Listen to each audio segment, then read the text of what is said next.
Alrighty, welcome guys. So today I've got Ibrahim with me.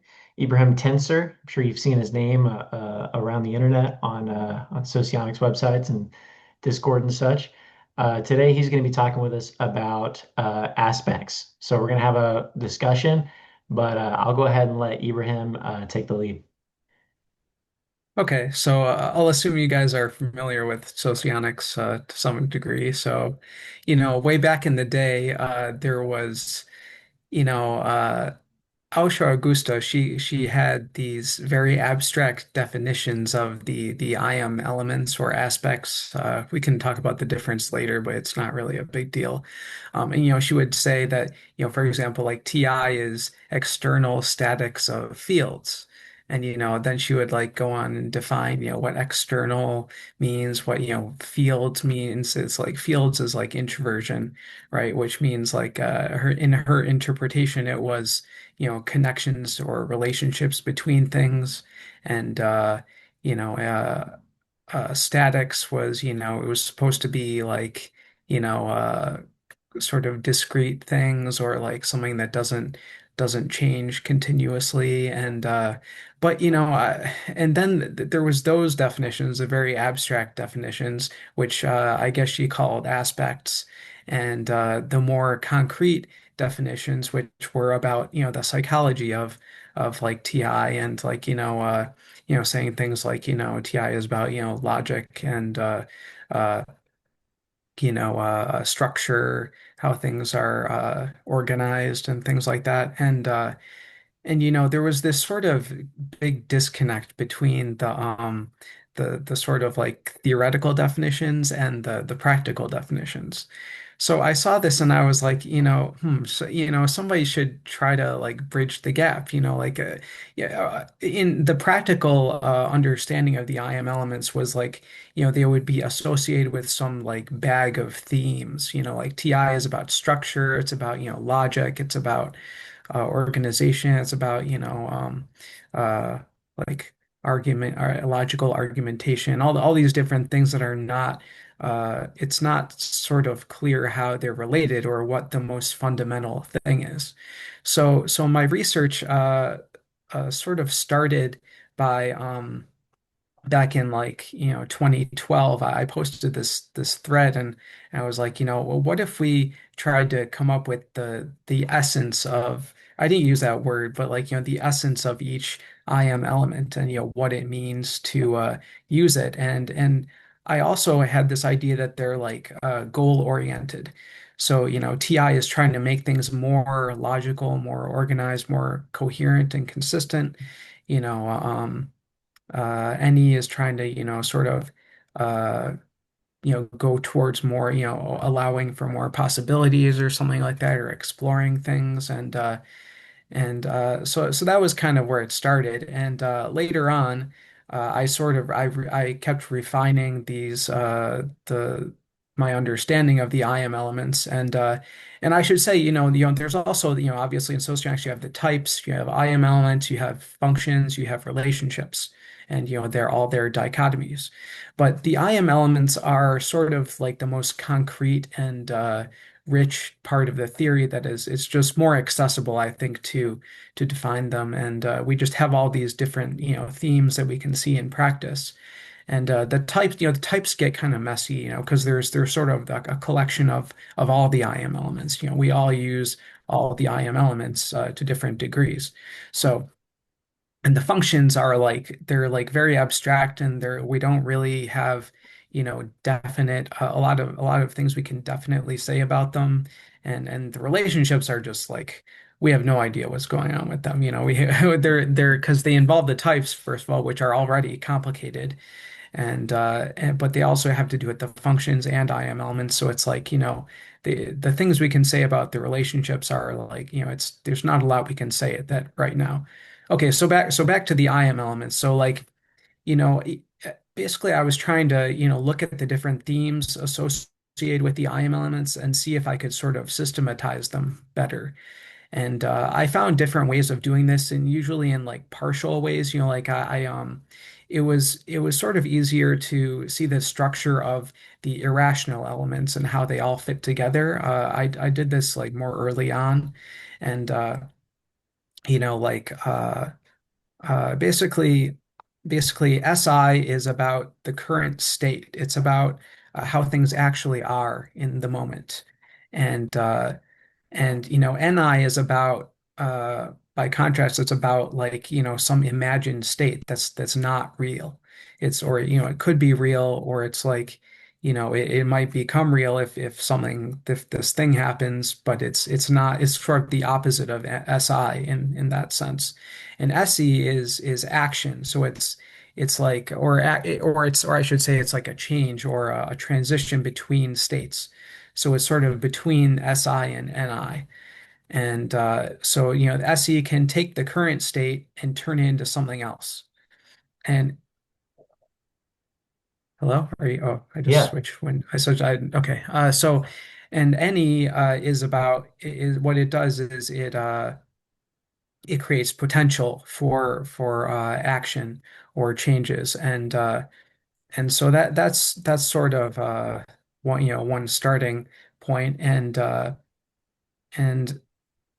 okay, so then you have the also the rational elements, and FI is basically ethics is about people. It's about subjects, I would say. You have the subject and the object, the observer and the observed. So ethics is about the subject and logic is about the object. So the what we call the domains or the macro elements, those are the strength that which align with the strength dichotomy. They're on the rational side, it's subject object, whereas on the irrational side, it's like presence absence or existence non-existence, something like that. So um, yeah, so for example, FI is about characterizing a person, the like what a person is like, and TI is about characterizing like an objective system, something that everyone can see and sort of agree on in the world. It's like and yeah, so they have to do with TI and FI both have to do with the static, character or identity of the the subject and the object respectively. And Effie, Effie, I should mention like I think historically Effie was sort of seen as about emotions. I think that's the most accessible way of talking about it.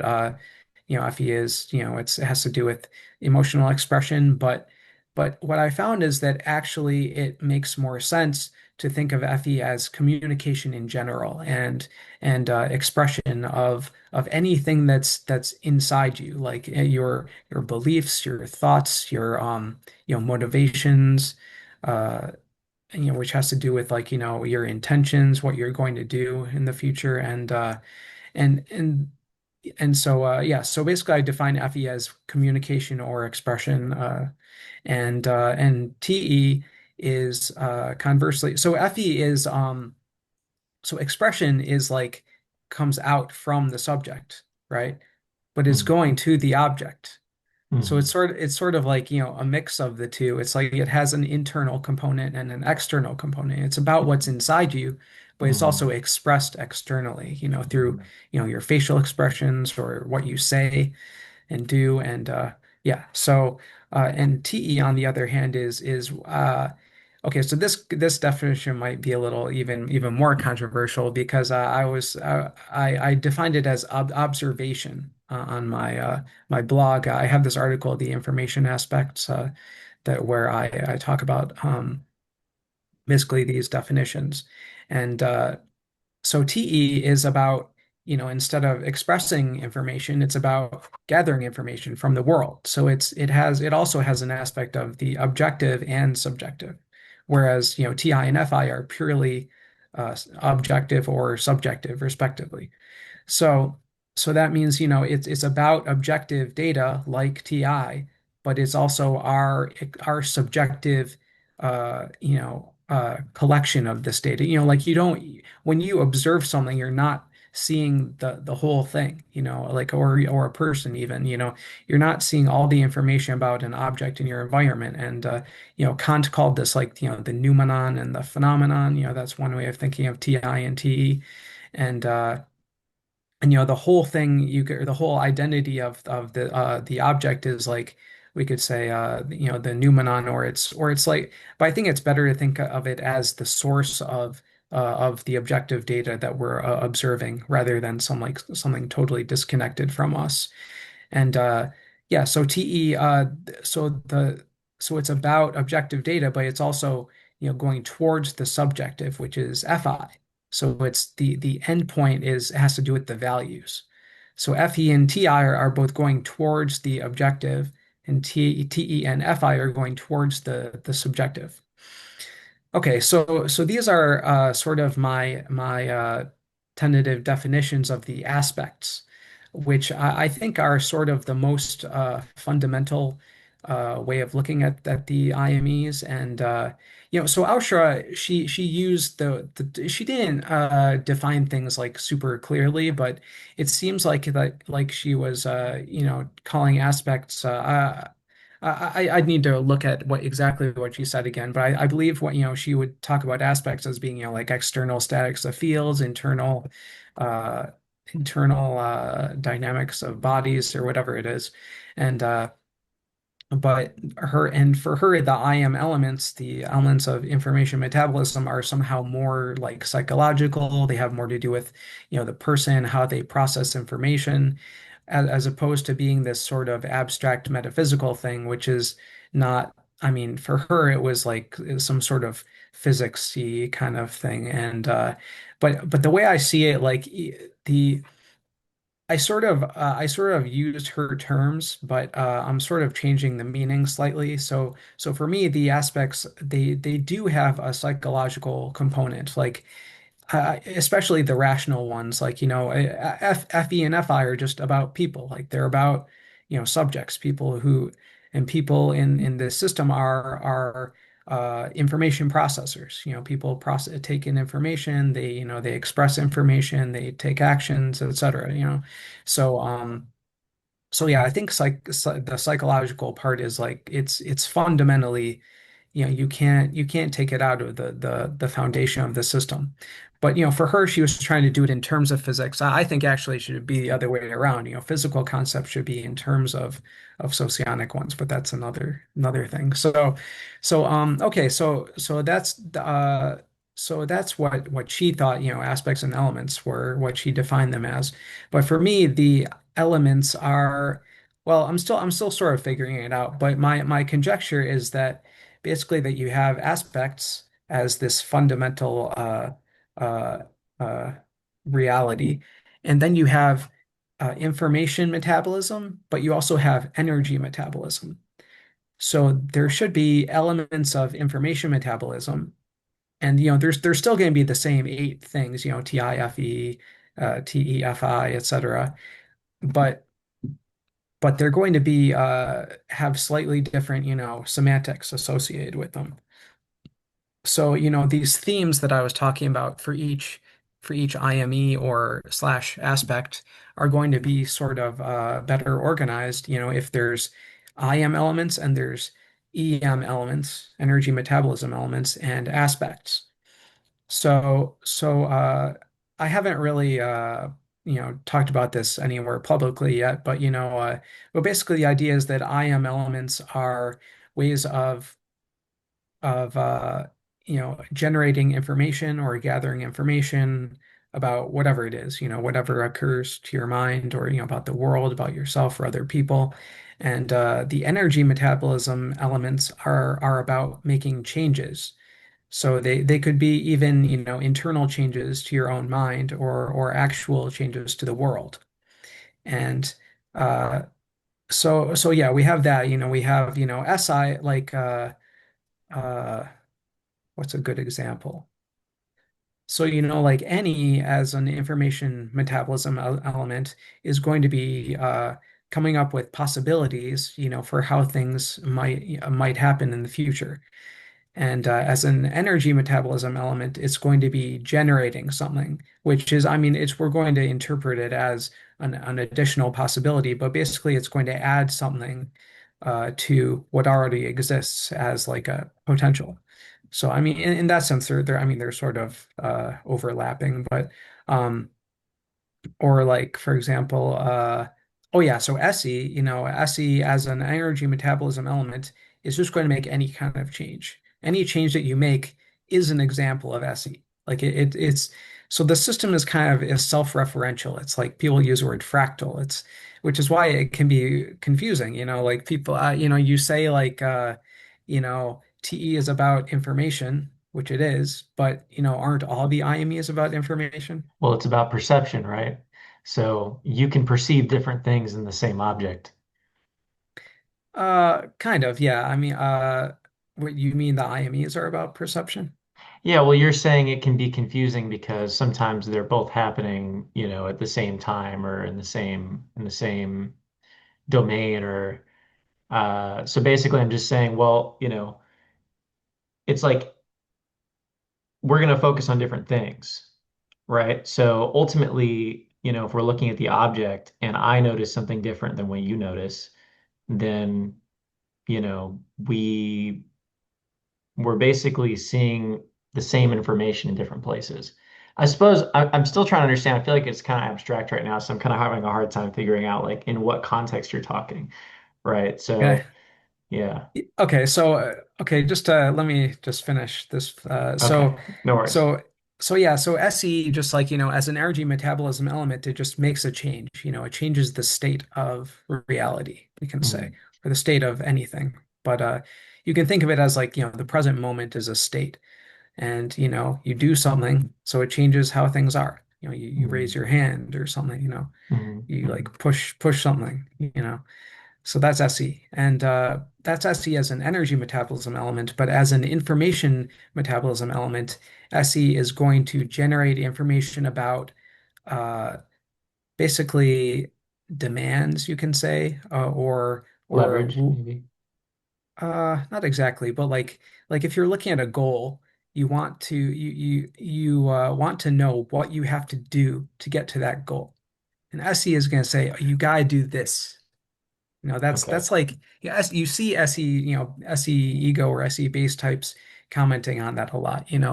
Like you have to be more this, you have to do this, like and sort of like placing, some kind of demand. They're recognizing what this goal is going to take from you.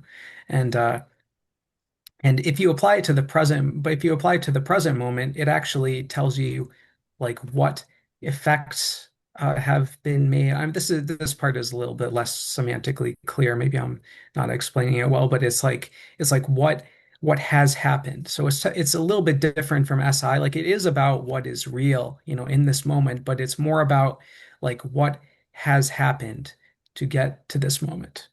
That makes any sense. And so, it's okay, so there's these two versions of basically of each element. And my hypothesis is that they're actually they might actually be put together in what I call a quadra element. So this is where the this is like a 16 function model or a 16 element model. People are probably more familiar with model G or model B, where you have 16 functions. Each type has 16. Well, I mean, in those models, like in model G, they only have 8 functions, but there's 16 IM elements, and so there's two versions of each of the standard IM elements. Like there's plus TI, minus TI, plus SI, minus SI, you know, um, but I don't really like using the plus minus terminology because it's using Rainin dichotomies. And I tried doing that when I was first developing this model, but I found that it was just, I could not make it make sense. And I think it's just better.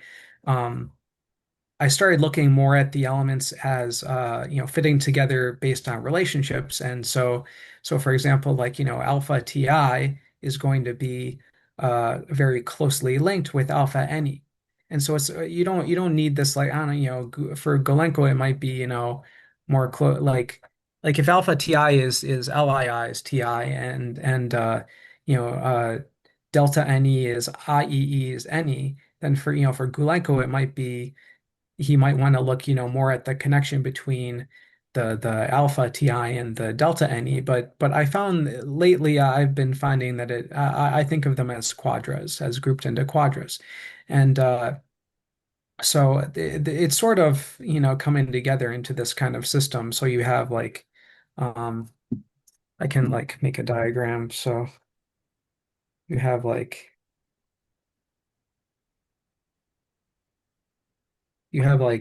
aspects at the bottom. Oh Oh, wait, so you have my a background screen. is blurred. Yeah, let me unblur it. So you have aspects, right? Okay. And then you have IMEs, right? Uh, yeah. And you have EMEs. Okay. Okay. And so it's sort of like the aspects get split into IMEs and EMEs. And so at the top, it's like you have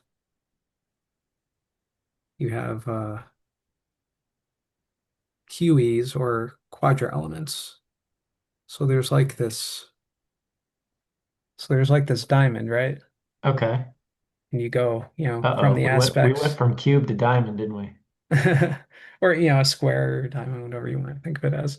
So it's like you have this, and that's my conjecture at least. I haven't worked out all the details, but I think it's sort of a promising way of thinking about this. And so you start with these sort of metaphysical characteristics, and you make them more about actual changes or information, and then you finally you get these you basically get the types. The types are the entities that process information and make an effect on their environment, and that's what basically people are in this framework of socionics. So it's sort of like the type is like an advanced. I talked with Sergei Shanery about this like many years ago, and he said that for Churyumov the basically the type is just the fourth level of because there you have 2 4 8 16, right? You go by powers of two. And, for Churyumov, he noted, okay, there's eight IM elements and 16 types. So it's like the type is just the fourth level. And that's basically what this is. So Hmm. yeah, do you have any questions? Can I clarify Hmm. anything? Yeah. Let's go step by step, right? So, the base level, we have what? We have aspects. Yeah. Okay. Okay. So I just want to clarify, like, what exactly that means, right? So before um, you were talking about SE is enacting change, right? Correct? Or a Yeah. change. Is Yeah. the second one more accurate? You can say it's a change. Yeah. Okay. Okay. So are we talking about, I feel like I'm getting this impression, and you can tell me if I'm wrong. Are we talking about like outside of perception, just reality as is, no interpretation, no nothing, just observing that a change has happened? Is that what we're talking about? Is this Well, like, okay, go ahead.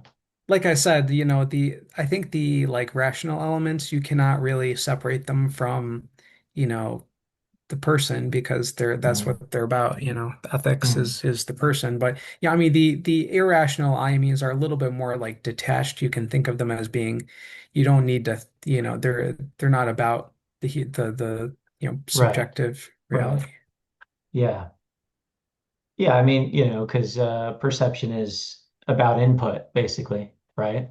Mhm. So, okay. So, yeah. So, for the perception elements, at least, we're talking about like literally just reality itself. Is there a change? That's what SC is, right? Something has Yeah. changed. Okay. So, and obviously that happens constantly. So then for any, cover that again. So we have SE is a change, and then NE is what? Let me just look at what I wrote here.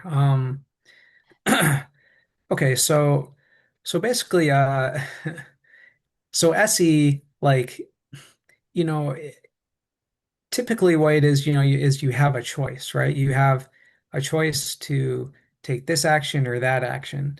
And, SE uh, is going to actually, pick one and do Right. it. Hmm. So in a sense, SE is like generating information. So, okay, so, Okay. but on Wait, the wait, ask, wait, wait, wait, I'm not done. okay, go ahead. But any, on the other hand, is generating potential. So it's actually, in a sense, is decreasing information.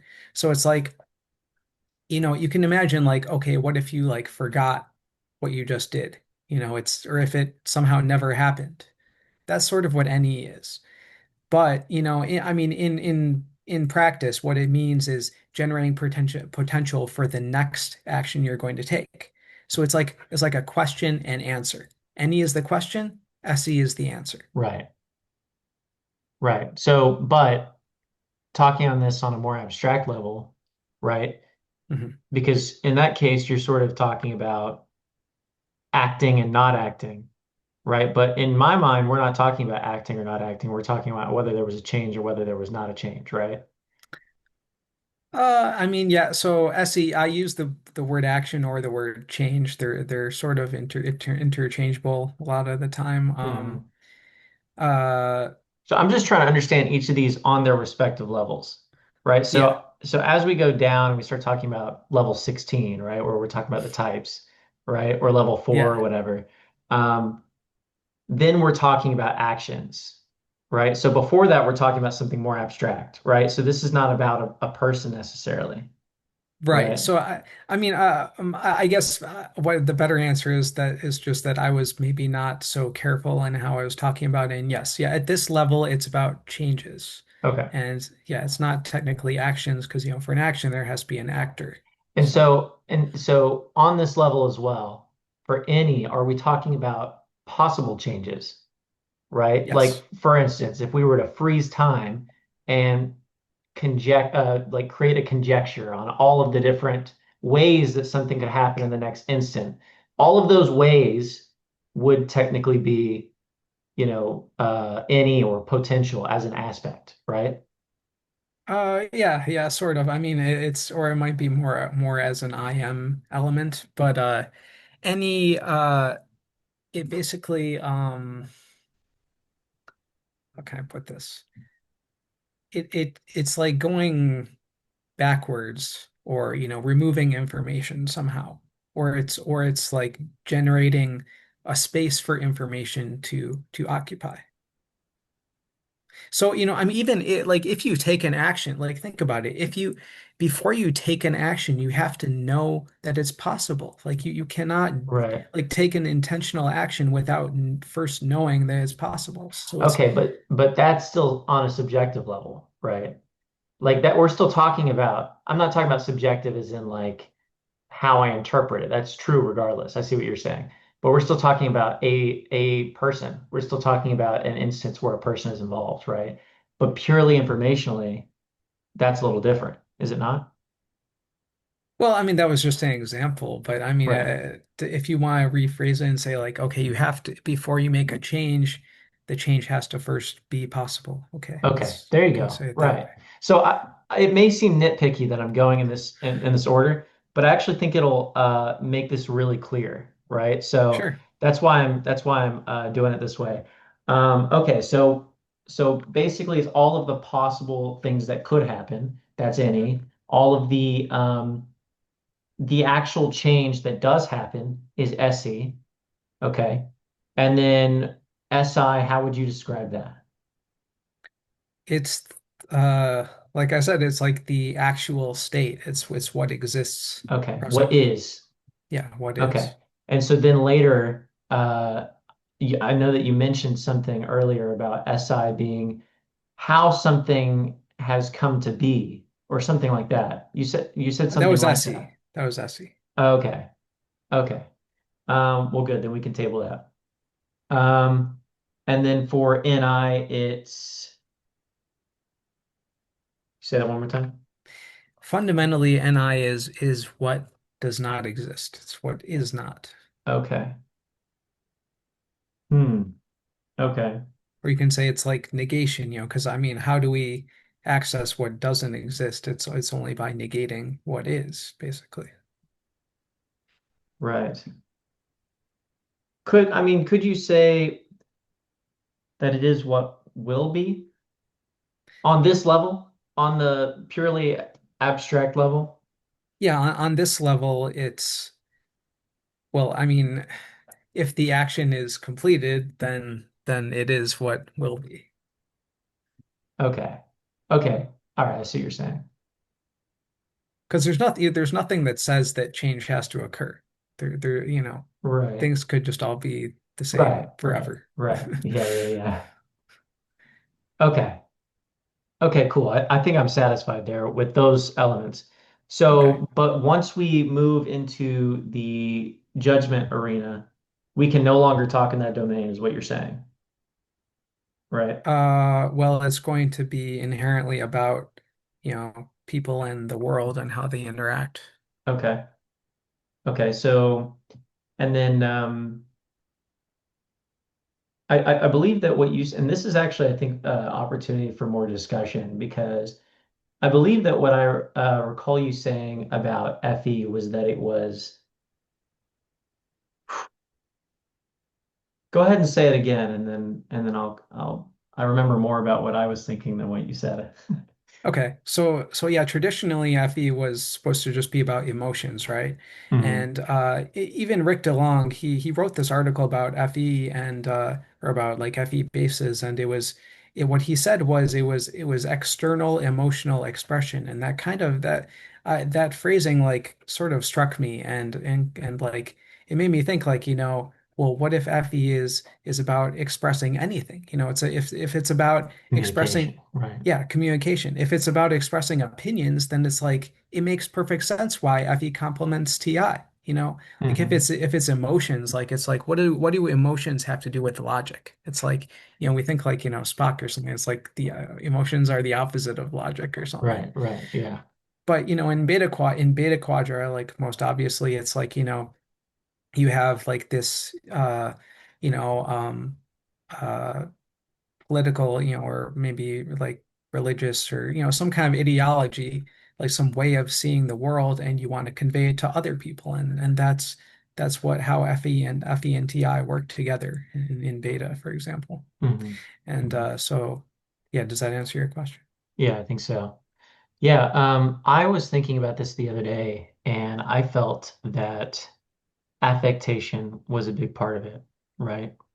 Maybe expression is, well, and I guess this might be something we could talk about more on a type level, than when we're talking about aspects. But I like where you're going with the whole point about communication because I do have things I think we'll have to come back here. I think what'll happen is I'll have to talk about things on a type level and then trace that Mhm. back to where we're at now. Okay, so TI, so in terms of FE, it's primarily communication, and that's rooted in TI because you're communicating something that can be understood. Go ahead and talk about TI.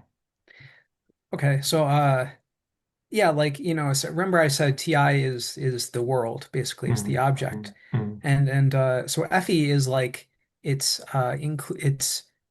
transferring something to the world from yourself. So it's sort of like making the world more like you. And, in I think in beta this is more, maybe sort of more accurate.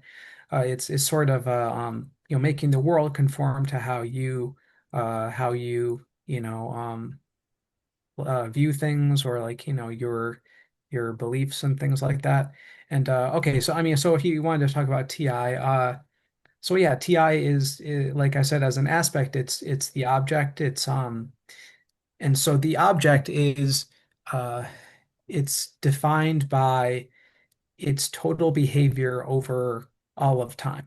And the person is the same way. The person is defined by their actions and behaviors and how they change internally, you can say, over the course of their life. And So TI, and if you look at the whole timeline, like it's like people say the block universe or something. It's like if you look outside of time, then it's basically static. So and I'm not talking about Aushras' definition of static, I should say, because that doesn't work. It's really the introverted elements are the ones that should be called static. But it works very, very much so for TI and FI in a very, obvious way. Like just it's because it's just about how things or people are in themselves and not so much about what's happening in the moment. And like with FE and TE, it's more about the momentary changes in the object or subject. Hmm. Okay. Anything? So when you said it's about the object in its entirety throughout time, are you just saying like are you just basically trying to capture the full extent of the object? Is that why you say that? Yeah, or I mean, it could be in space also, and in a sense, the world is really more extended in space because it's a bunch of different things like the things we see are sort of at the same moment as us or close enough. I mean, there's relativity and all that, and the finite speed of light, but basically the world we inhabit is the same. It's a single moment, but it's extended in time. So TI is about like, and this is where you get, I guess, more into alpha TI because the world is is composed of various objects and people and ideas and things and it has different possibilities in it. So Okay, that's how, so yeah, you're defining TI as the world, basically. basically, yeah, Okay.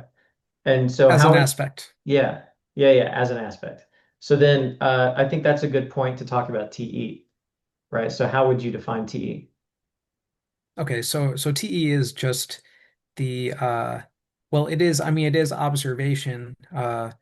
And I forgot I was going to talk about like, I don't mean to say that TE is like completely passive, but it's about gathering information, usually for the purposes of, using it somehow. Mhm. I don't think TE is this is sort of a tangent, not so much about the aspects, but I don't think TE is really just about, gathering as much information as possible. It's about gathering information that's going to be useful and you can act on somehow.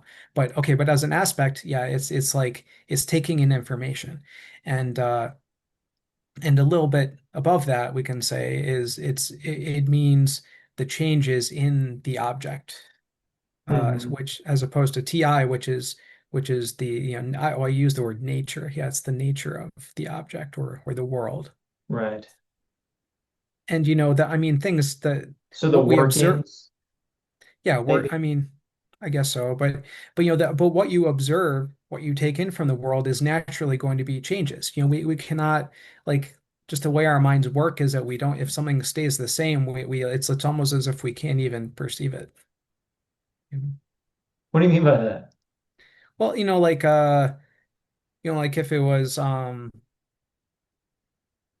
like breathing, like we breathe all the time, but we don't notice it because it happens all the time. It's just not our Okay. minds filter it out. Okay. You don't think about your heart beating. It's Yeah, yeah, yeah. if you did, you'd go crazy. Yeah, yeah. Oh yeah, for sure. Okay. So what did you think when I said working, right? How it's working, right? So this is not what is your commentary on this? Oh, well, I mean, yeah, TE is about it's of course it's about how things work and mechanisms or things like that. But as an aspect, I was just saying it's this what I just said basically.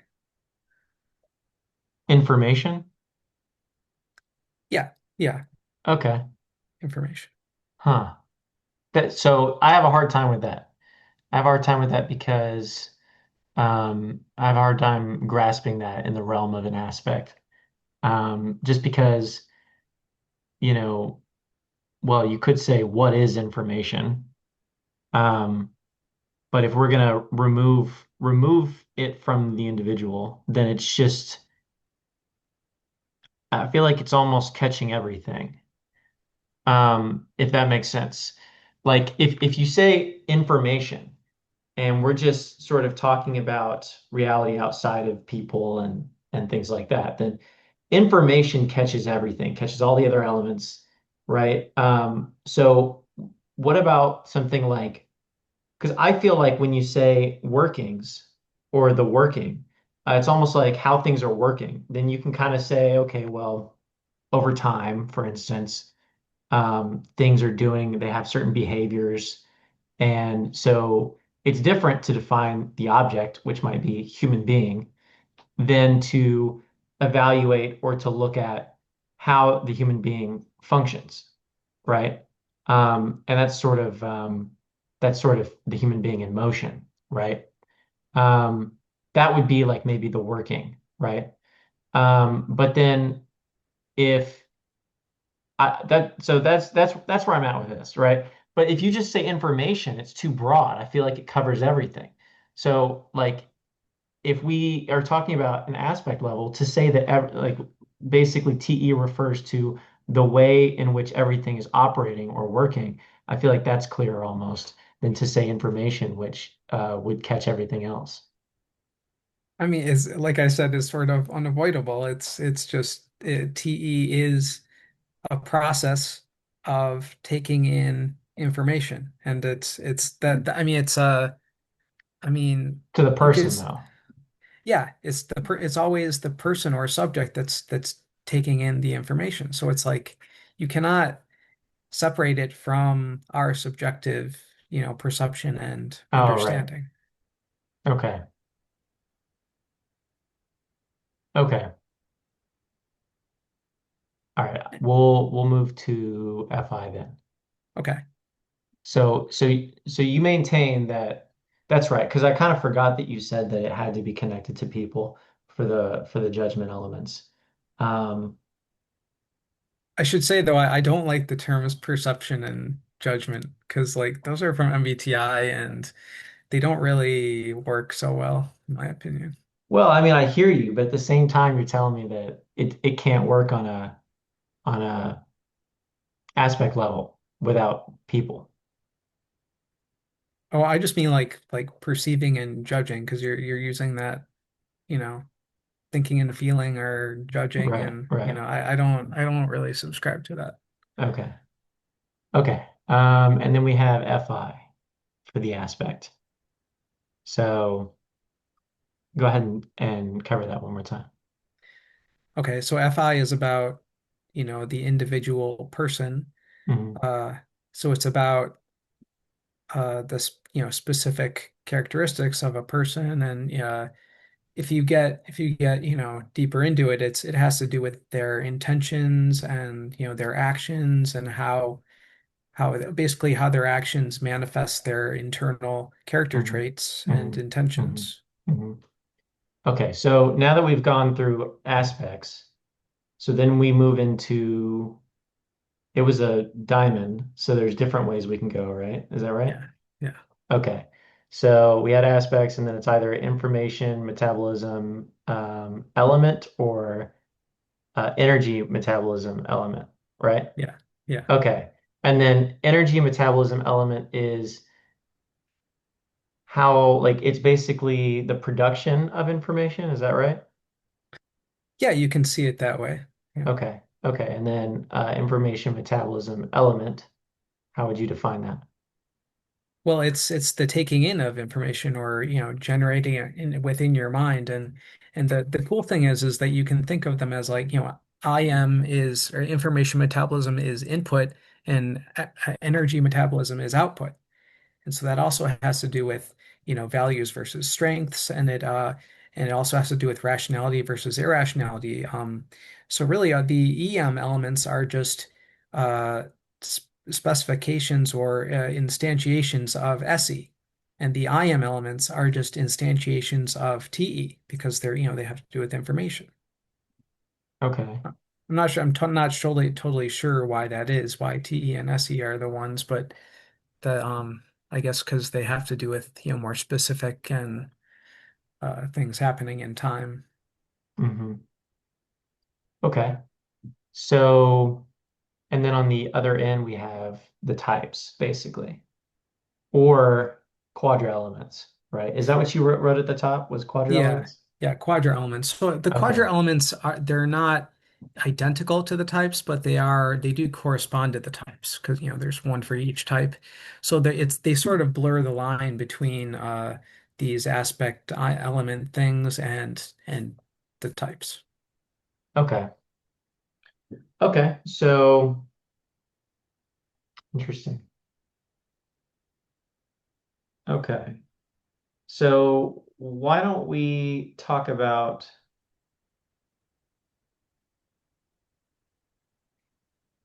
why don't you tell me what the most important thing to take away from this is? Well,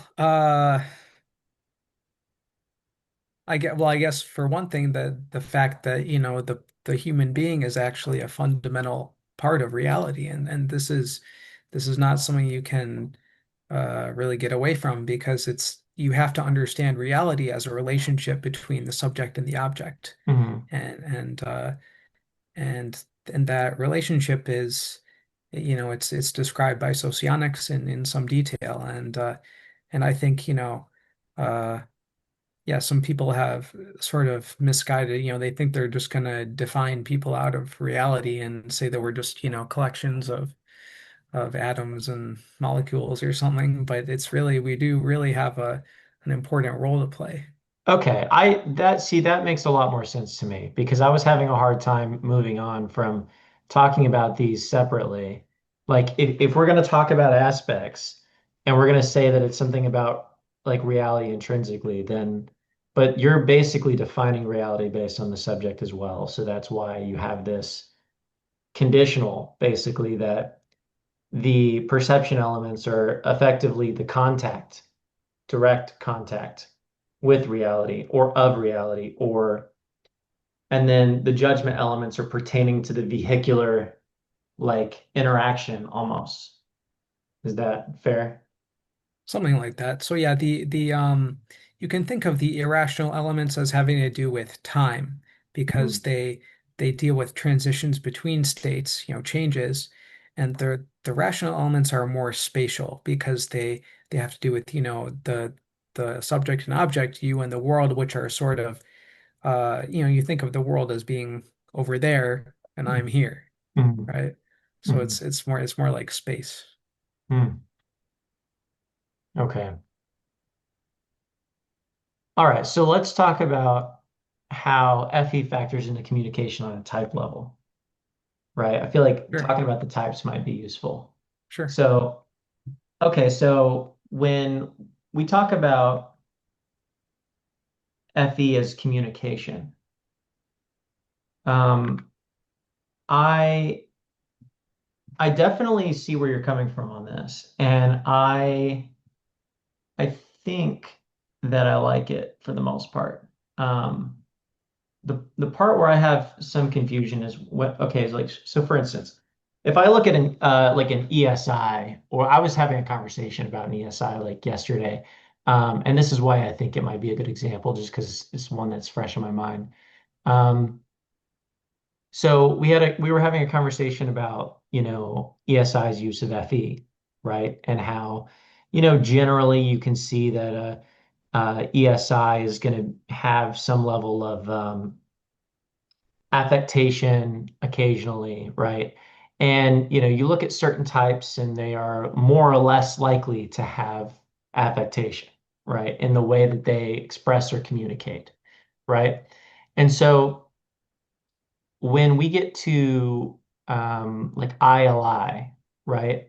I remember that I did, or SLI, I did a video, YouTube video typing Asur, and in the video, there were moments where she would be kind of, laughing or enjoying herself regarding like a joke or something like that. And, occasionally, of course, I have people come up to me and talk about, oh, she's probably this other type or whatever. But when we're talking about that, they're always referring to, well, she was expressing, and I'm like, okay, well, what do you expect that a human being is not going to have some level of expression? But the question is, were they doing it for my sake? Right? And I think that was a big differentiator, right? Because, you know, it's like on some level, the FE types seem to be when they're expressing, it's not just about, sure, they are expressing. I think sometimes they are expressing things that are more personal to them, maybe. I know that I can be very expressive about the things that I enjoy and like, but I think that there's always an emphasis after the fact of, okay, well, how did he take it? Right. Whereas I think that that's probably less common or less important for like an FI valuing type. Um, right. So like how they receive, what they said, or, it's sort of like this is what's important to me, so you can do with it what you will. That's almost the change in attitude, right? And so I think in general, when we talk about affectation from different types and how some are more affectatious than others, I suppose I could see maybe when you're talking about the FE is communication, maybe some types have a lower proclivity for the degree of communication, right? Like maybe a Yeah. higher amplitude communication requires um, more expression, more hand gestures, more you know tonality, and then maybe even it's important to consider how they're receiving it as well. And so maybe the types that don't or have like a lower degree of extroverted ethics, for instance, maybe a lot of those things are lost. Maybe tone is lost. Maybe bodily expression is lost. Um, Maybe they don't think much about how other people are taking what they're saying. So, what are your thoughts on that?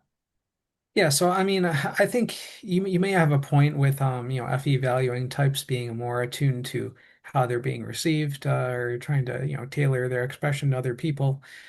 But to tie it back to the model I was talking about, so FE is communication. So basically, you can think of FI as limiting communication or reducing communication in a very simplistic way. That is how it conflicts with FE.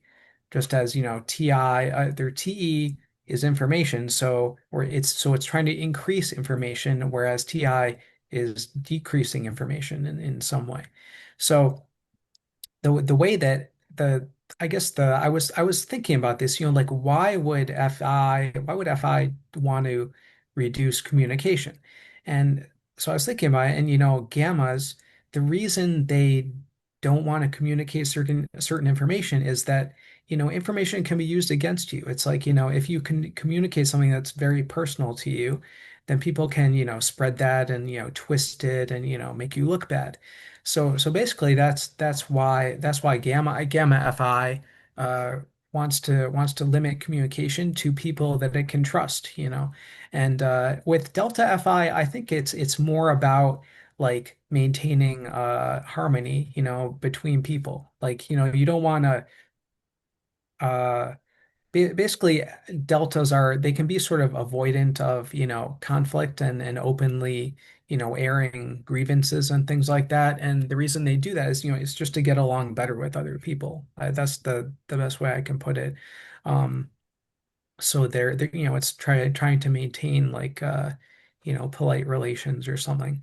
And so yeah, so FI is reducing communication sort of, and it's also about characterizing intentions of a person, whereas FE is more about conveying intentions and motivations. And there's a conflict there, which is that what a person is communicating may not be honest or authentic. And sometimes people are using FE, they can use it in authentic ways. Uh, and that's sort of like where a conflict can arise, if somebody thinks somebody else is not being authentic, yeah. Hmm. Hmm. But also inauthentic, or were you trying to talk about FE and TI? Well, mainly FI, and so okay. So you were talking about affectation. So basically, communication has content and form. So I mean one in one sense you can say that TE is about like the information is the content, right? So TE would be the content or logic at least, and FE is. And even FI is also to an extent about the form, it's how you communicate. It's like are you being, polite? Are you saying things at the right time and in the Hmm. right Hmm. situation? Hmm. Um, and yeah, I think like uh where was I going to go with this? It's just, FE is about a lot of the, how you communicate. Hmm. Hmm. Okay. Right. So, okay. So TE is about maximizing or increasing information. And I suppose one way that you can see this in a literal sense or in like, an observation of type is that typically when you talk about an idea, the way they challenge it is often to open up the borders of that idea. That's what I've noticed, right? Like when I talk to maybe an LIE, for instance, um, I think they often seem to when I talk about things in terms of TI or I make a generality, they're always talking about the exception to the rule. They're always talking about how there's um, there's a deviation from this rule that I've created, right? And so that's maximizing information. I can see that, right? Um, Whereas, TI can be reductive or it can be reducing information, making something, as you said before, I believe that you said something about reducing it so that it can be more broadly communicated. Is that right? Or more broadly understood? I don't think I got into that just now, Okay. but But earlier. I don't think so. But I mean, yeah, there's some truth to Okay. that. You simplify things so that you can talk about them. Yeah. Right. Right. See, that's what I was thinking. Okay. Okay. Um, so TE is maximizing information, uh, or increasing information. That's probably a better way to put it. Um, Yeah. TI is reducing information as well as FI. I believe you said FI was also reducing information. Yeah, FI reduces communication, so it's like reducing the information that other people Is have about you. expressed. Yeah, the Right. information expressed. Whereas TI, so why Right. does TI want to decrease information? It's like uh, you know, I mean, yeah, sometimes you want to talk about things at a higher degree of like generality, Hmm. If you look at all the details, you're going to end up being very confused and you're not going to really understand the basic principles that are underlying things. Hmm. And uh, basically information like, we live in a, very complicated world that has a lot of different stuff going on and you have there certain things are more fundamental than other things are more essential. So like Hmm. this is how do I explain this? So it's like oh, for example, like you know like Newton's laws of motion, okay? We Hmm. he like the way he figured them out is like you wouldn't really think of them just by looking at how objects move. Like, an object in motion tends to stay in motion. Like that's not even true in our world. Like there's friction, if you roll a ball, it's gonna stop. Hmm. So Newton's law, it's like it's an It's abstraction and talking about it's like space, for instance, right? yeah, Like you'd maybe have in to space. yeah, you'd have to go to outer space to see it Right. actually Right. working. So Yeah. a TE type at the time, back in the 1600s or whatever, they could look at this law and say, well, no, that's stupid. That's not that doesn't Right. work Right. because Right. things in motion do not tend to stay in motion. Right. So you have to make this like leap of abstraction or and sort of sometimes you might have to take it on faith that it's going to work because I mean, if friction is an additional principle that you need to explain why the law doesn't manifest in our world. Ah, And right. Yeah, and even this has happened in science so many times. I think it was about like how the planets orbit and they exist. Like they didn't even know that I guess I think it was it Neptune or Uranus, like one, they didn't know that that existed. And so that throughout, the laws that I'm forgetting the specifics, but basically like the laws would not work if you didn't know about the existence of Neptune. But once they discover it, then that made everything make sense. So it's I see. Yeah. They had to yeah, find the example to prove it. right.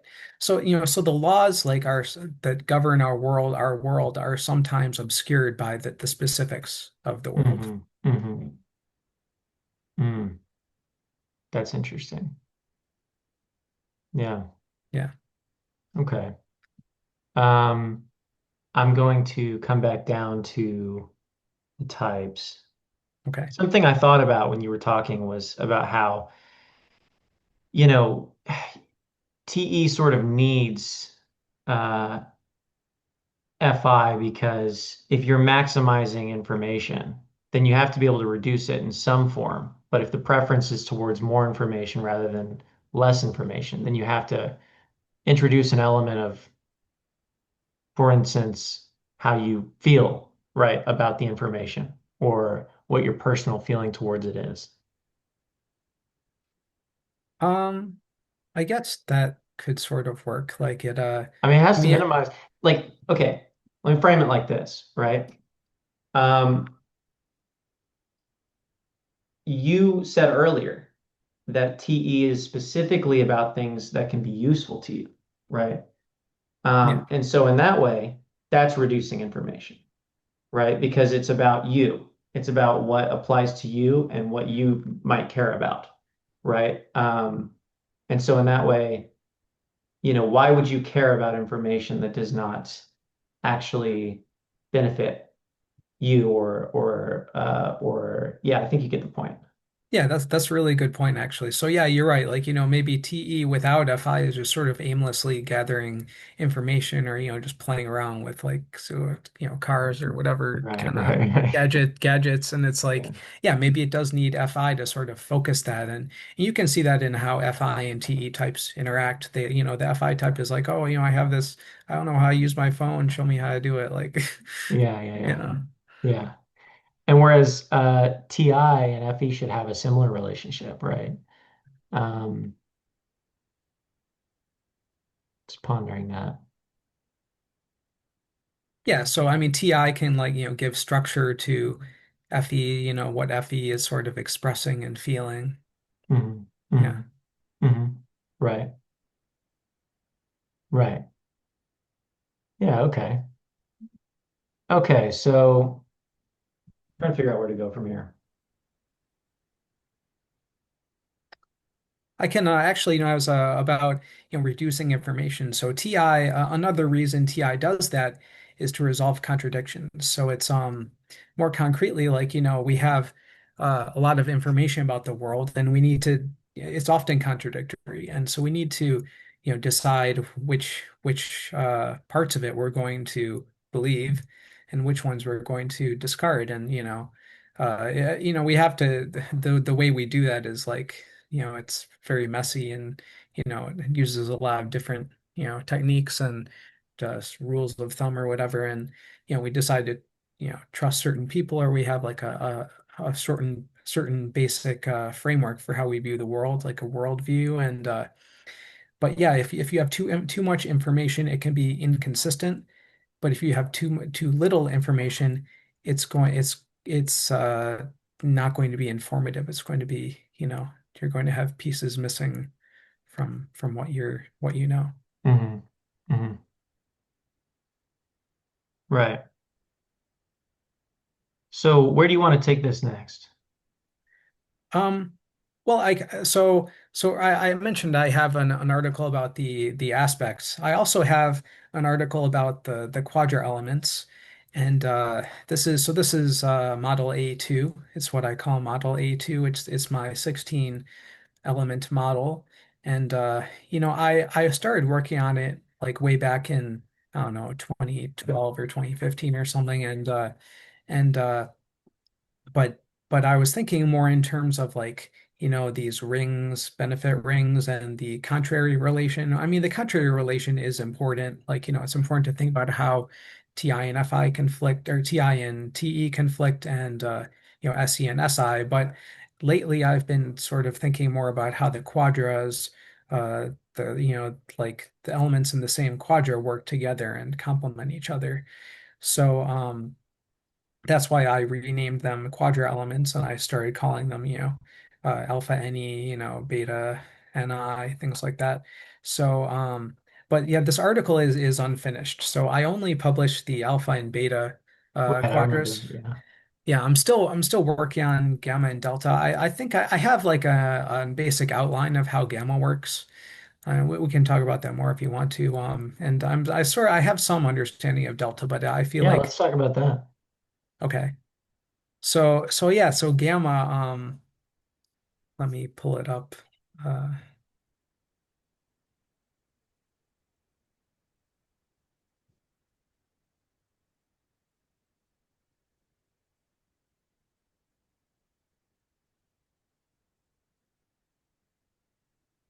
okay, yeah. So I've said before that there's the you can kind of compare the two forms of an element. So if you look at beta SE, it's about making a change in the world, right? But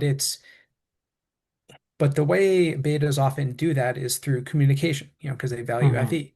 Hmm. So, the canonical, sort of stereotype is like, there's this activist who is, a beta type, and they're talking in a very, powerful way about some idea and trying to get everyone to listen to them, and, maybe being a little disruptive or controversial.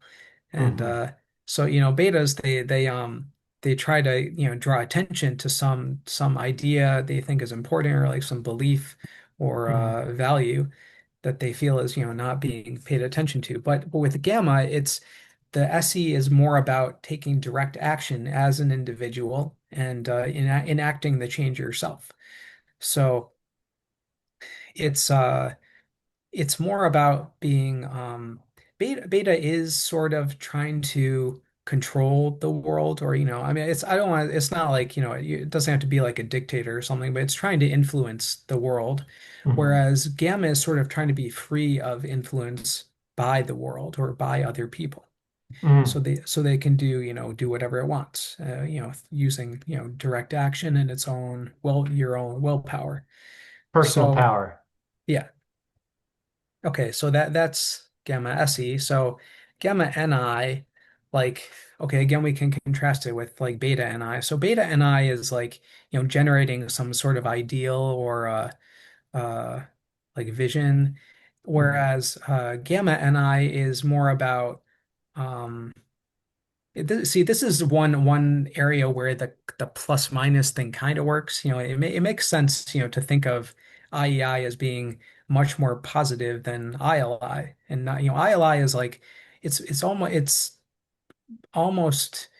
it's the majority of the time ILIs are going to be looking at data that already exists, and looking through it Calculating and why something won't work. exactly. Yeah, it's it's Right. it's like it's eliminating a possibility, or it's criticizing something that exists, saying this is crap, this this is, Yeah, or yeah. you're being stupid, or whatever. It's like, the criticism or skepticism.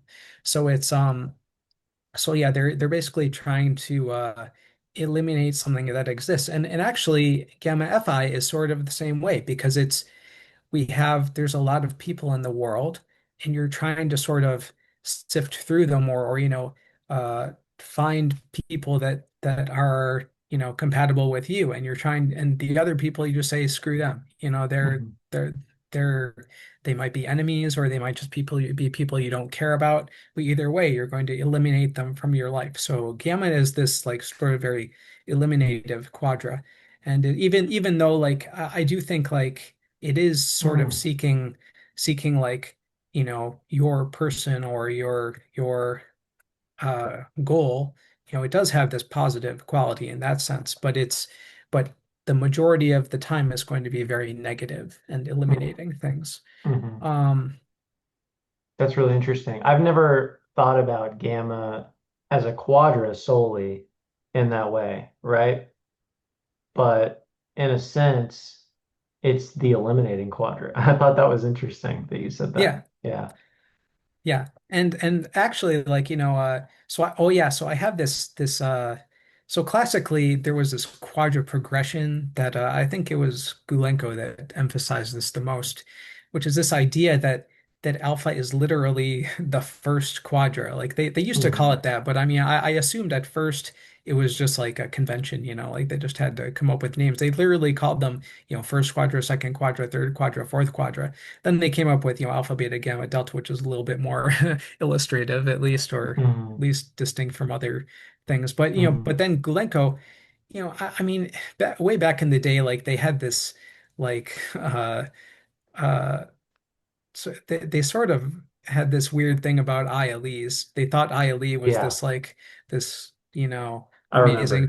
this amazing type that was like, so cool and like, was gonna all the most important idea generators in history were all ILEs or something like, like it was kind of silly. Like they overemphasized the importance of the type. They were capturing people that were awesome as well. They were like, this guy must be ILE. I feel like there was a little bit of an over typing of the type. Yeah, yeah, they type people like, Marx as ILE, which probably most people would never type him as that now. Yeah, So, yeah. anyway, so the Gulenko put Alpha Quadra first in the progression. I think that that is actually wrong, and I think that I came up with a different quadra progression that is not alpha, beta, gamma, delta. It's actually beta, alpha, gamma, delta. And I realize that's not, like there is this cyclical structure to the soci. You can think of alpha and gamma are opposites, right? So they're at opposite, corners of a square or something, and then beta and delta are at the other corners. But Mm, yeah, so yeah, in that sense, like yeah, there is this ring, but I mean you can it's there's still a question of like where to start in, which direction you want to go. Um Gulenko also talked about like, the backwards, the quadra regression, which is like I guess it's worse or something. Like he had this idea that, society was like going through these quadra stages, but that doesn't really need to concern us. So basically I have this new kind of progression, and but for me it's a uh, metaphysical process of manifestation. It's what people call emanation. mm, Okay. mm, So beta is the first stage of the emanation of reality. And then alpha comes after that.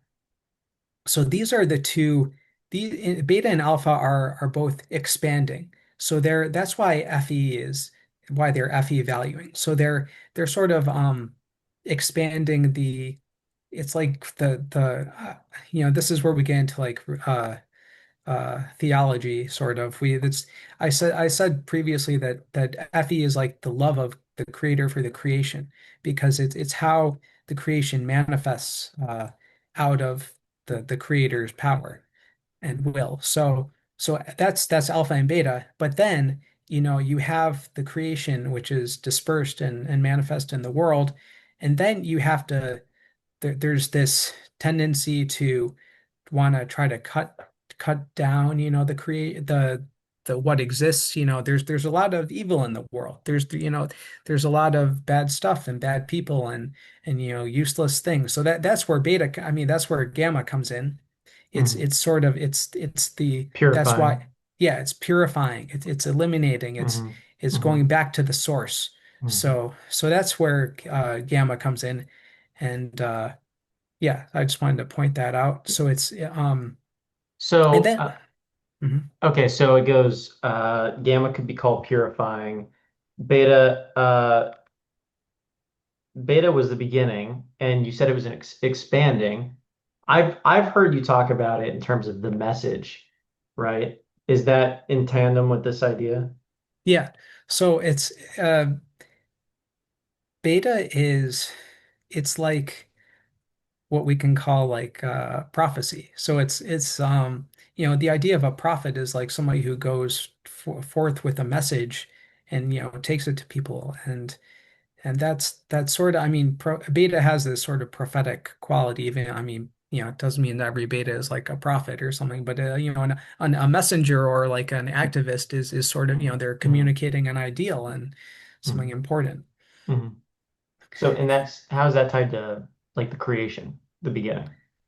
The beginning is, I mean, in Islamic metaphysics, like in Sufi metaphysics, we say the prophet, peace be upon him, was the first creation. So Mm. that's how I see it as connected. Oh, okay, okay. And then how does alpha tie in?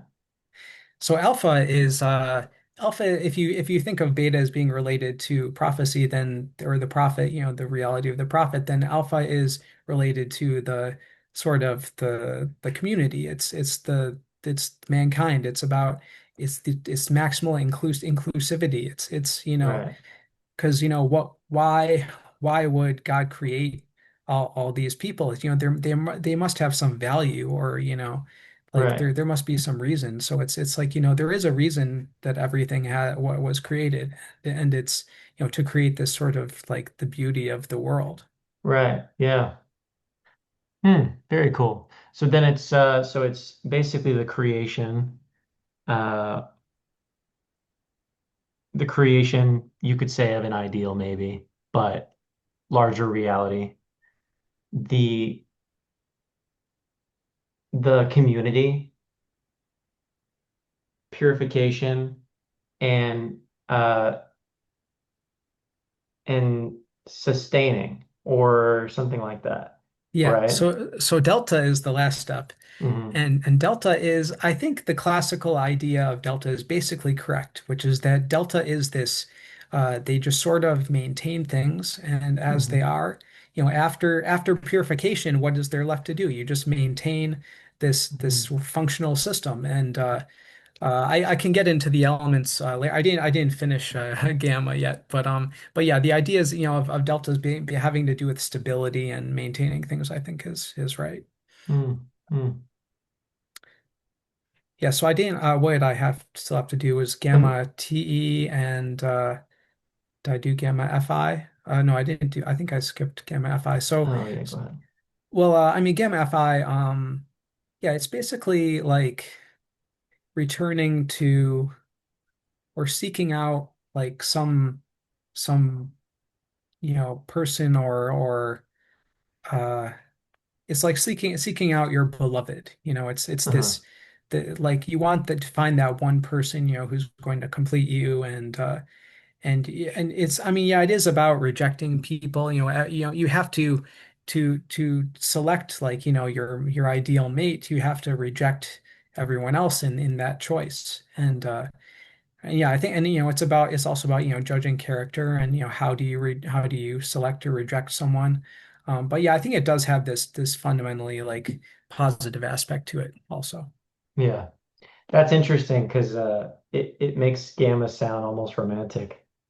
It is. I think they are. FI is romantic in a way. I think sometimes Mhm. people maybe don't talk about that aspect of it. Maybe it's too, Right. sappy or something. Maybe a better word is I can't actually think of the word right now, but it's the word for like holding out. Does that make sense? Like I feel like NE paired with FI is a little bit more, open or opportunistic, right? Whereas pushing others away for someone else is almost there's a word for this. I just don't know what it is off the top of my head. Yeah, yeah, so it's like, I haven't totally figured out the delta FI, so I can't really contrast it very, clearly. But yeah, I do think, yeah, it's about, selecting this one person and rejecting everyone else. And, like, it's about loyalty, it's sticking by a person, even if they do something wrong, you're gonna be Right, supporting them. Yeah, that's right. definitely gamma. Yeah. Yeah, I see what you're saying. Okay. And Yeah, go ahead. and is gamma TE, I think, is basically about going towards a goal. It's sort of it's about progress. Hmm. Okay. Mm, even if it's not a certain end goal, it's about, moving forward. mm, Okay. And so, let me see. So yeah, so delta TE is more about, like we said, it's more about maintaining something. Like, I mean, I know this is like people, hate the stereotypes or whatever, but like a car mechanic, okay, that's like the delta ST sort of stereotype. And if you think about it, like maintain like a car, what does a mechanic do? They're gonna they're gonna fix the car. It's when you're fixing something you're returning it to a good working state. So it's right, not going towards some distant goal that is like different from what exists. It's just right. it's returning it back to equilibrium. Okay. Ah, And actually doctors do the same thing. That doctors they fix, people's bodies and they're going to return them back to their good state of health. Maybe that's like a better metaphor. You know, mm, uh, yeah, so it's like, you have this equilibrium. Okay, but yeah, so back to gamma. So like, gamma, they're going towards some distant goal and they want to go towards it. I guess that's all I can really say about it for now. So yeah, so let's go to delta. So so delta yeah, so like I was saying, I mean, I have less to say about delta, but I can, like S delta SI I think is much more about. This is another one where the plus minus kind of works, except it's except it's backwards. If you mhm. if you look at Gulenko signs, like really the alpha SI is the more positive one. It's about embellishing what exists and making something more beautiful or attractive, um, or just pleasant. Whereas delta SI is it's basically just about yeah, it's like maintaining things. It's like, keeping things working and, because it's connected with the TE. Right, And the TE is gonna, find the best method to fix the thing. right. So when did you say that delta Fi was the embellishing or No, no, alpha SI. oh, okay, okay. Yeah, so Gotcha. you think like an SEI, they're gonna be, focused on, like you might want to get some pretty flowers, Okay. to Yeah, make the yeah, room yeah. look nice. Yeah, Like yeah, an yeah. SLI is not really gonna care about that. I Yeah, mean, yeah, yeah. SLI, they care. I think they do care about aesthetics and making things Right, comfortable and right, nice, but it's not as important to them as something just functioning well. right. Yeah, yeah, for sure. Huh. So, this may seem like a deviation for a moment, but earlier when we were talking about FE as communication, Mhm. I sort of think about how FE types tend to talk about the world. And I kind of want to, I think it could be interesting to talk about this. You know, FE types, I think generally experience a lot of the world in terms of the energy that things give off, or like their felt experience, I suppose you could say, of like of things around them, right? Kind of like how you just talked about with the SEI, right? It's like, they kind of want that, they want the flowers in the room. They want to walk into a space and feel all the feelings that are associated with the space, right? And, a lot of like, decorating is done with this intention as well, to add something to the room or to the space that creates an effect, right? And so I suppose like when we talk about FE as communication in this way, right? It's almost harder for me to grasp it. Does that make sense? Okay, so you're asking like how FES communication is linked to that? Right. Um, well, I mean, it's okay. So FE it is communication. Okay, I think that's the fundamental aspect, but it's also about, like I said, it's like changes in the state of the individual. So it's, Mhm. you know, um, like TE is about objective changes. Like, okay, the weather is like 72 degrees today and it was 73 degrees yesterday. It's quantifiable data about the world. But FE is also about, like, I know this is counterintuitive, but really the process of expression is more fundamental than the state that it is expressing. I, like in this model, it's like yeah, you're expressing 'cause they've done like studies that show that smiling actually makes people feel better. Right. So it's like that what you're expressing can actually go the other way too. It can cause some kind of state. Okay. Fake it till you So make it. so say that last part again. You said the actual expression is more important than what? The the expression FE is more fundamentally about the expression than it is about the state that you are expressing. Okay. Okay, right. Okay, so the process of expressing whatever state that may be, and that state could be. So I suppose what I'm hearing when you say that is that it's more important to consider FE in terms of expression than it is to consider it in terms of emotion. That's what you're saying, right?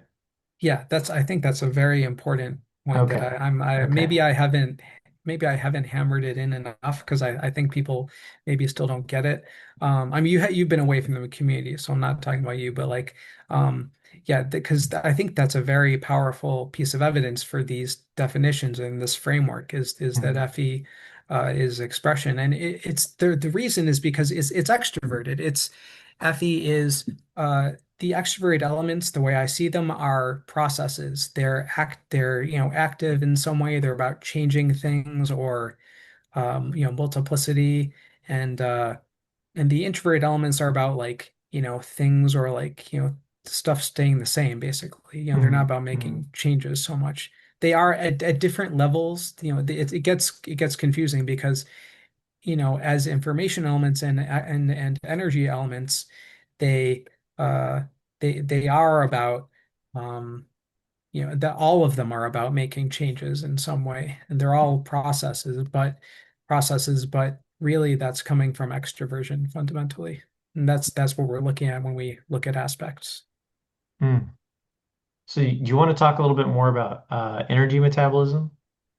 Sure. So this is so like I said, energy metabolism is like, making some change.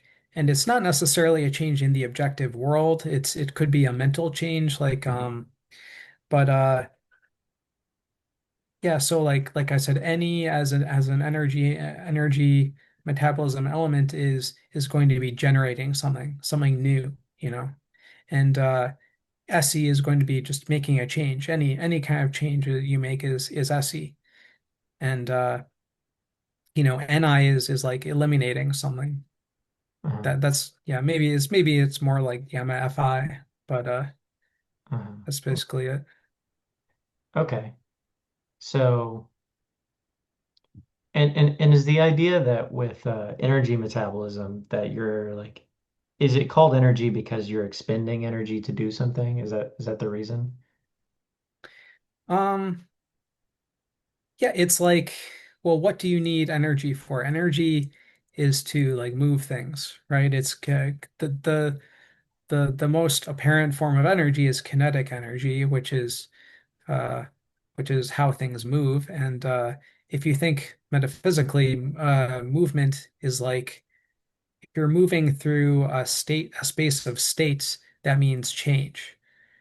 So wait, that was very abstract, but it's if you think of like different points as being like states, then going from here to here or here to there, I should say, is like it's change. Mm, hmm. Okay. That reminds me a little bit of things that you shared about. I remember you were talking a lot about with me about elements and the desired states. Is this within energy metabolism specifically? Yeah, yeah, Okay. definitely. Okay. Definitely. And that's where, you talk about values, valued elements Right. because S- Okay. See, that's what I thought. Okay. yeah, but the very interesting thing about energy metabolism, or about this, what I'm calling energy metabolism, is that it shows something interesting about the elements, which is that, for example, SE does not really conflict with SI. It's because, like, I mean, it's contradictory. Like, you have to decide whether to make a change or stay in the same place. Like that there's a contradiction there. So that can lead to conflict. But if you think about it, SE, you could say SE does conflict with SI, but it also conflicts with SE because if somebody is trying to to go in one direction and you're trying to go in another direction, then you're going to Mhm. clash. Mhm. So it, like, if it's like, two political parties, they want opposite things. And if those things are both maybe not realized yet, but it doesn't really matter, but they're different. So SE is going to conflict with SE even, and we see that in the types because, Mhm. SE valuing types do conflict with each other quite a bit, even though they have Mhm. the same ostensible values. Yeah, isn't that interesting? Yeah. Yeah. Okay. Um, what would those desired states be? Well, that just depends on the element. So, like, each energy metabolism element is going to have its own desired state. And as far as I can tell, they probably can be applied to anything. And it's only what they're moving towards that distinguishes them. Uh, So that's why it's about output and it's about the goal. right. And do you know what those are? I'm working on it, like I don't have all completely finished. Okay. Okay. So, if you're interested, we can go down this road of talking back and forth about so some of the ideas that I have about like aspects, I think differ a little bit in like how I approach them. So, I don't know if you want to talk about that in contrast or if you'd rather talk more about this. I guess, are you interested more so in showcasing this, or are you interested in like discussing or talking about differences? We can talk about your ideas too, but I mean, I'd like to, just I guess explain how I view it in Yeah, contrast to that, yeah. right? Okay. All right. So, do you want me to talk about the way that I see it, and then we can? Sure. Okay. All right. Okay. So, I thought what was interesting was that, like in retrospect, some of what we I think we kind of see some things similar. I think mainly when you're talking about like how the aspect is connected to the subject, when we're talking about the judging elements. I kind of think, I kind of thought that we disagreed, but thinking about it now, I don't think so. Um, what I think is, I like to think of, in general, when I talk about aspects, I like to think of it in terms of the subjects as well. Um, just because I think it helps get a sense of where things are located. And what I mean by that is, when we're talking about information, for instance, right? You could say that whether something is, I actually prefer Aushras definitions, right? So internal and external, dynamic, static, objects, fields. I think that that sort of helps me have a place for that, like abstract grounding. But I think the first thing to acknowledge though is that in order to have like internal and external, you have to have a subject in the picture. So what we're talking about here is, we're going to be looking at essentially a model of a subject and an environment, right? And so first, if we're talking about internal things, we're talking about things that can only be known through the internal experience of an individual, right? And so, um, in particular, uh, with like something that's mental or something that pertains to the mind or intuition, you might say. And then something that pertains to the like emotions or feeling, right? And so those would be things that pertain to something internal, or you have to reference something internal in order to know it, right?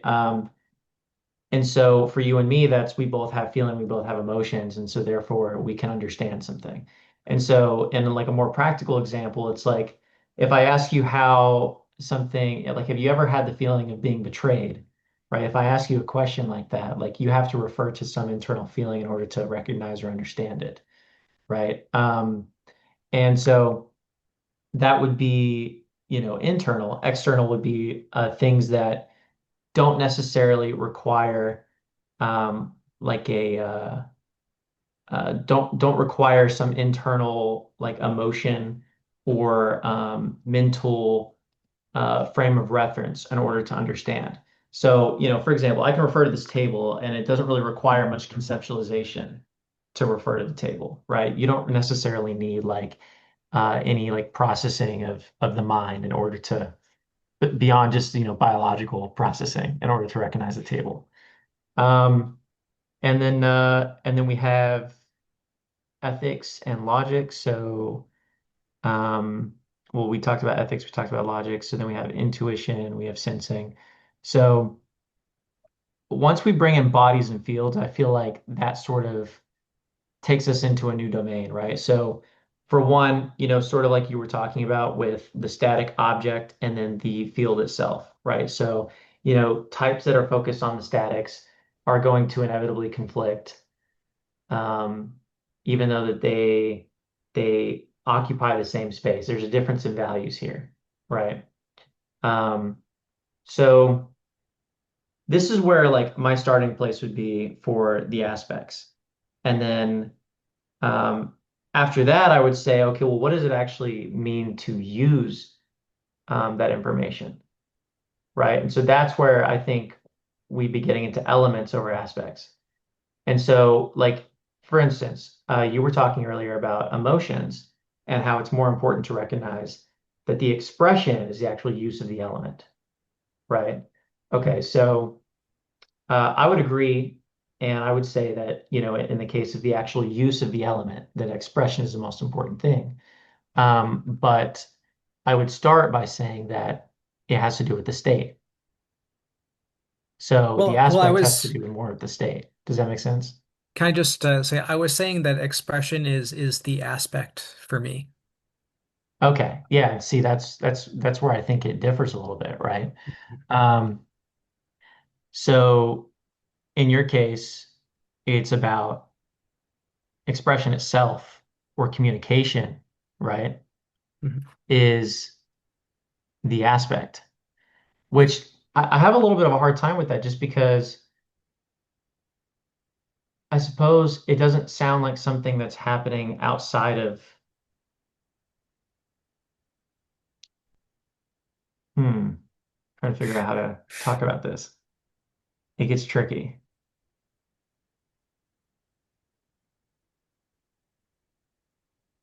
So communication is a process, Yeah. right? It's something that happens in motion.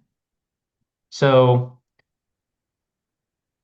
when you're describing the aspects, you're talking about processes as well, right? For the extroverted ones are processes as aspects. Okay. Okay. And then the introverted ones, what are they? They're like states or things, they're like point things kind of. Okay. It's So, a little bit harder to describe the commonality there. okay. So it's a state basically, or a desired state maybe. You can say like loci, like they're, locations like that these processes are going between. Okay. Huh. Okay. Interesting. Yeah, I suppose that when I think about these things, I tend to think about them in terms of um, I start when I'm talking about the aspects. I talk about them not as something that's happening, but as like a location or like a way of classifying what kind of information we're referring to. And then after that, when I'm actually talking about the use of the information, like maybe in an individual, that's when I would talk about it as a process. Does that make sense? Yeah. Okay. Um, and so I feel like when why do you feel it's necessary, or why do you feel that it's important to see it in the lens where the aspect is a process, or at least some of them are processes? Because that's just the model that I happen to find. I think that this is, and it's I sort of explained it on the blog post, but it's yeah, I think this is really the only way to think about how FE complements TI and is, sort of about the same stuff as FI and going in the opposite direction as TE. Hmm. Hmm. Okay. All righty. Well, do you have anything else that you want to cover for your model? Well, yeah, I had a few comments on what you were talking about. So, like, there are these uh aspect dichotomies, you can say, like, like external, internal, abstract, involved, Hmm. introverted, extrovert. I'm not big on the bodies fields interpretation, but it's, it's still a dichotomy.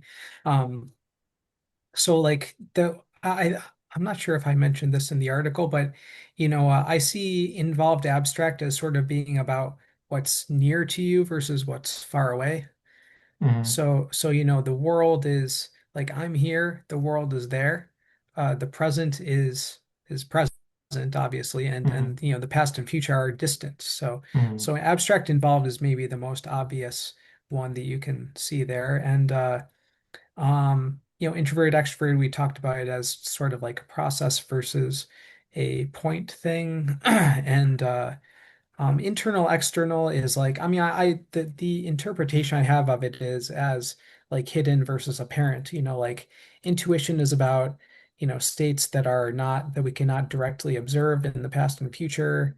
And ethics is also about what's, inside your mind or like, you as a person, which is not what you can see directly because, you observe the world for the most part. I mean, we have, some internal experience of our minds, but for the most part, what we consider real is what we can see and touch and taste. And Hmm. so I mean, that's sort of the semantics of it. And Yeah, so I mean, if you have those three dichotomies, that actually is a complete basis, and you don't need. I mean, static dynamic is it's harder to define. I think like I mean, you can sort of say dynamic elements are about states, like like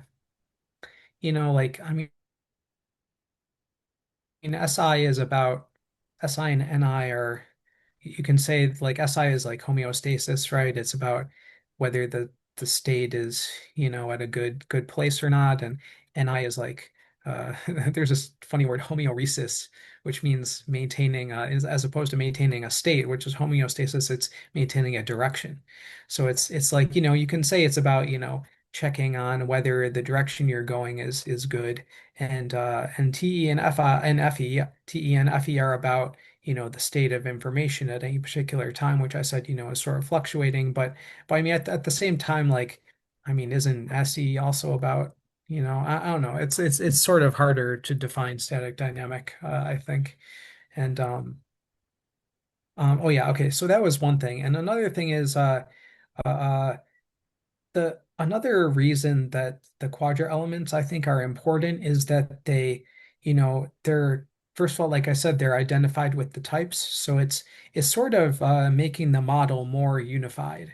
And if you additionally identify the uh, they all actually also having a 16 function model identifies functions with relationships. So then like, the create one version of the creative function is going to be mirror and the other version is going to be supervision. okay, or supervisee, I should say. Uh, because like, for an LII, the two forms of NE are going to be like IEEs, NE, and ILEs, NE. But also then you can go on and identify the types with the functions or the IMEs with the functions, and then you basically they're all the same thing. Okay. And Mhm. so then you basically have a model that is monic. It's just has one basic element, which is this quadra element thing, or like which way it's also a type if you look at it in a certain way, and it's also a function if you look at it in a different way. So I think that is going to be important, an important aspect of this model. Hmm. Okay.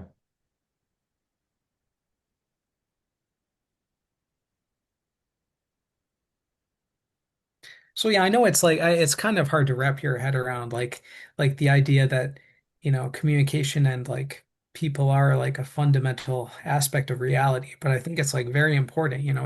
Reality is a relationship between the subject and the object, and it's also about, the relationship between the present and the future. So that's how I see metaphysics basically. Hmm. Yeah, it is a little bit difficult, I think. I think what's tough about this is that when I talk to you about this, I don't uh when you give a response, it's like a lot to process. So then it's hard to know exactly sometimes even if my question was answered or or if it was I do think it's quite abstract. Yeah. Yeah. Yeah. Yeah. But as I come to understand the quadra elements and the types more, I can like explain in more concrete terms. And Hmm. Hmm. I think the essence of the quadras article sort of does do that. I think it even does give actual useful information about how to type people, because like if you think of you know EIEs as sort of trying to like get attention, or if it's not for, it could be for themselves, or it could be for some kind of message or idea, or like aesthetic or image, but that's like a very common theme with EIEs. Hmm. Yeah. So I think it might be interesting to talk about, you know, especially considering this is, you're talking about more than just a socionics model, right? You're talking about like a model of reality, sounds like, Yeah. right? So what was your journey like going through socionics and coming to this point? Like at what point, what led you to approaching this from maybe just like a personality theory and sort of going down this road where you've integrated it, it sounds like, with your view of the world or view of existence. Yeah, that's a great question. Like, when I got into socionics in high school in 2006, like it was just a fun hobby. It was just like, I liked trying to figure out people's types and, put people in this framework. And then later on, I sort of, I like you, I sort of stepped away from the community for a few years. Like, I went to college, and uh but then, after I became Muslim, I guess I sort of just had this new perspective on things, and I had some ideas about, how I could uh, improve the theory. And really, before that, I did not write any original materials on socionics. Like, I mean, I tried, Rick DeLong, he had us, contribute to Wiki Socion and sort of write these descriptions of types, that with each function of each type. And I mean, it was sort of some of it was a little like, just trying to fill out all the standard, Hmm. you know, Hmm. standard theory, but it Have was not something like, there. Yeah. yeah, but it was not like my original ideas about anything. So it was uh but then in like, 20, I think it was 2012 that I posted the thread on the 16 types called information element imperatives. And that's when I really started to think about this and think about how the definitions could be improved. And I talked about that earlier. And then from that it was like, I mean, one of the first ideas I had was for like a 16 element model. Like I for some reason I thought that was very important, like seeing how information like flows, information flow. I'm not so big on the idea of information flow anymore. I think it's maybe a little hard to describe or maybe not the best research direction, but because I had the idea that like, the mental and vital loops were like, the direction information was flowing, and like, maybe the benefit loops like they have in Model G are like the direction of energy flow. I think that's sort of how what Gulenko was saying. I did take some ideas from Gulenko, like initially the Model A2 definite the element definitions were more similar to Gulenko's, but later on, I changed them a lot, so they're not really very similar anymore. Mhm. Maybe a few of them are sort of Yeah. similar. Like his LII's TI is like, I mean, it's like sort of similar, but it's not a very clear description. And like his definitions are they're like just bags of like related stuff, and it's not like a unified thing in a way that I would find satisfying. Hmm. Hmm. Yeah. So I kind of want to go back to what we were talking about a minute ago. So something I thought was interesting is when you were talking about, you went to high school and then after high school, like you had been studying socionics, took a break, went to college. Um, and then it was when you became Muslim that you sort of started having these fresh ideas about socionics. So I think I have two questions. One is how, if you don't mind, I am curious, what led to you becoming Muslim? And then what do you think was the change that resulted in you having ideas about socionics or Okay, fresh so ideas in general? Maybe, that disrupted your worldview or something like that, right? so I think in my life, I've always been looking for some kind of fundamental truth about reality. In high school, I was reading books like about philosophy, physics, math, um, reading like Descartes or whoever it was, and I think I eventually I was looking at, philosophy, physics, math, and eventually I realized like, philosophers philosophers are sort of they don't really seem to know what they're doing. They're sort of lost in this, metaphysical wilderness, and they haven't really made any progress in like hundreds of years. But it looked to me like physics and math were like making progress. They were asking questions and also answering questions. They had definite answers to, things like, how the universe began, like, and these were things that were previous in the domain of philosophy, quote unquote.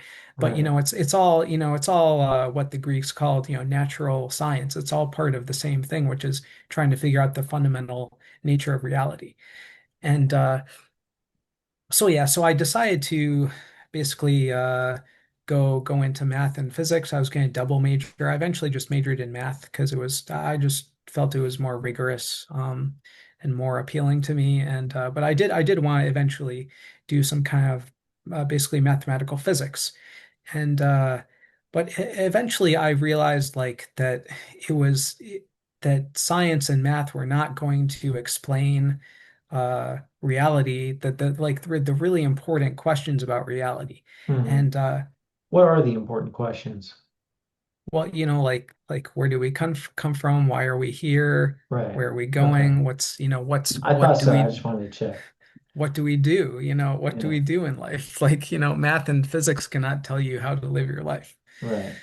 And I think, yeah, that's the fundamental problem with like materialism and this uh scientism, based worldview is that it's not really giving people, purpose and guidance in their life. So, but yeah, so Mhm. so I, at that point, I started looking into like Eastern religions mostly. My own background is Jewish. Religious through I'm ethnically Ashkenazi Jew. So, Mm. um, but my family was never that religious. But I did go to the Hebrew school when I was a kid, and I was familiar with their that worldview and I read about, Buddhism and Hinduism. I found these, gurus online that I kind of Mm. followed for a while from a distance. And then I went to Senegal and I met some Sufis there. And, I mean, Mm. I met like, what you can call your like, just Muslims there. But when I talked to the Sufi Muslims, it seemed like they had some kind of knowledge that I was looking for. And they were talking in this language that I sort of recognized from the books that I was reading and the websites I was reading. And so I was like, okay, these people they have some kind of knowledge that I want.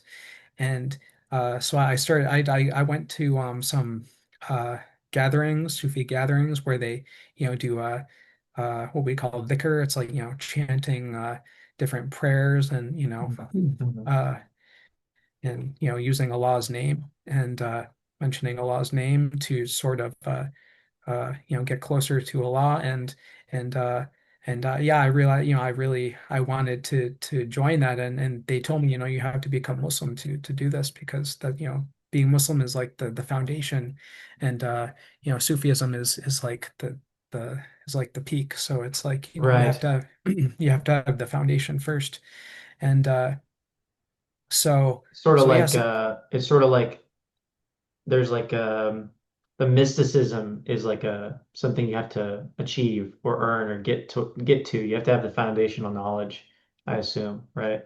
yeah, the knowledge and also, the five prayers every day and, the other the five pillars of Islam. Mm. I became Muslim. I took my Shahada in Dakar, Senegal in 2011. So and yeah, from there it was just about doing the work. So I found some Sufis in America in Detroit, the Detroit community. It's called the Tijani Tijani Sufi order, and there Mm. were the people were there was Imam Salim Joseph, may Allah be pleased with him, and Sheikh Kafani Sise, and they helped they they helped guide me and um, I'm very grateful and this the insights into socionics and other things are that's just a blessing from Allah. I can't that is not me. Mm. Mm. Huh. So your process of after becoming Muslim and after, I suppose you could say, like, in a sense, divine insights informed your view or molding of socionics. That's how I see it. Okay. Yeah. Wow. That's cool. And That's very that cool. like I may have I've probably made a lot of mistakes in my research and maybe but the mistakes are from me. The truth is from Allah. Right. Yeah. Yeah, that's a lot of humility. Yeah, that's awesome. It's awesome. Actually, I do really like that because I also feel that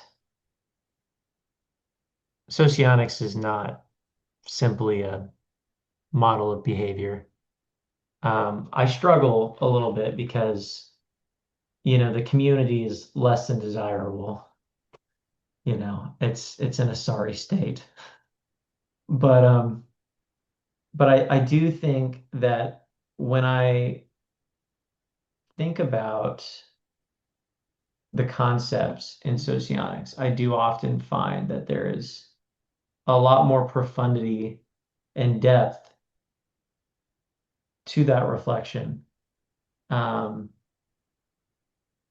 you know, then I think people would think, and so it's like it can be a little complicated. And I think that it's because it's probably a little more ambitious than the people who designed it were intending, you know? But and I think maybe that's why it doesn't have as big a following. But I do really think there's something special here. And so I can appreciate the angle at which you approach it. And and I do think that, you know, when talking to people online, I think that you have pretty solid knowledge and understanding of socionics, and so I look forward to seeing this form, this model of yours form, and and if I can help in any way, I'm certainly glad to do that. And yeah, I'm happy for you. I'm happy for your progress here, and I'm looking forward to what comes out of it. All right, thanks a lot. Yeah, thank you for the opportunity to talk about this. I think you are one of the few people in the community that sort of appreciates, the kind of angle I'm taking, and yeah, it's just a matter of keeping, working on it and making it more accessible to people, and yeah, eventually something may come from it, Yeah, absolutely. God willing. Yeah, for sure. Well, absolutely. So if you guys are watching this video, definitely check out Ibrahim's channel. He just made a channel recently. Right now, you have one video, I believe, just the one. But he just got started. And honestly, it was a really solid first video. I didn't really have much critique on it. I thought that you managed to you probably were reading from a paper. Is that right? Yeah, it was Okay, scripted. I was gonna say it was like very solid information very quickly. I almost felt like the only thing I would have said is like just a little slower or like a little more Mm, pause in okay. between like certain parts. But no, it was so good though. I had to keep going back to listen to it again because I was like, that was dense, um, in a good way. Um, so so yeah, go check out his channel and until next time, thank you so much for joining me. All right, thank you.